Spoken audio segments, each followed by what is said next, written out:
Mantan karyawan John LBF kini muncul dan membongkar sikap mantan atasannya yang ia sebut kerap memotong gaji hingga pecat karyawan. Seperti diketahui, sosok pengusaha John LBF belakangan ini tengah viral di media sosial menawari Tiko, anak Ibu Edi, untuk bekerja di salah satu perusahaannya dengan gaji 10 juta per bulan. Tak hanya itu, John LBF juga menawarkan Citra, mantan karyawan Alfamart yang diperlakukan tak baik oleh seniornya. Lebih lanjut, John LBF juga menawarkan pekerjaan dengan sosok Sultan Akhyar yang viral konten nenek mani lumpur. Namun, di tengah kebaikan John LBF yang tengah melambung, baru-baru ini terdapat curahan hati diduga mantan karyawannya yang membongkar tabir asli pria bernama asli Hendri Kurnia Adi tersebut. Pengakuan tersebut bermula dari sebuah tangkapan layar foto di salah satu akun Twitter yang menampilkan foto John LBF.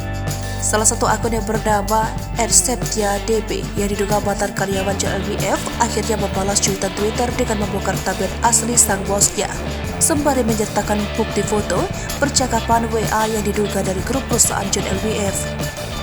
Menurut pengakuan diduga mantan karyawan John itu, John LBF ini kerap memotong gaji karyawan dengan sesuka hatinya.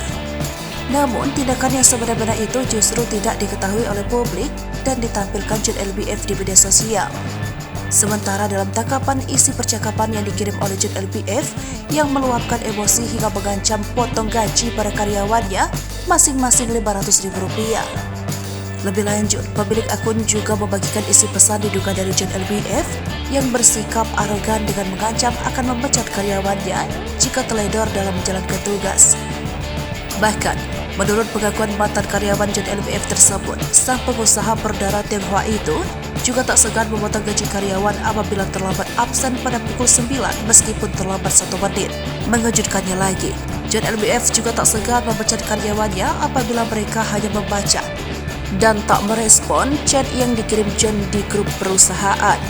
Akun tersebut juga diduga bernama Septia juga membocorkan bahwa dirinya pernah kena marah dan dilarang membangun usaha sendiri saat masih bekerja dengan John. John juga berkali-kali mengganti HRD perusahaannya karena hal-hal sepele dan membuatnya marah. Salah satunya Septia yang akhirnya mengundurkan diri setelah 21 bulan bekerja bersama John. Hingga kabar tersebut heboh, pihak John LBF belum menanggapinya. Sebagaimana diketahui sebelumnya, sosok John LBF kini tengah jadi sorotan setelah menawari Tiko untuk bekerja di salah satu perusahaan.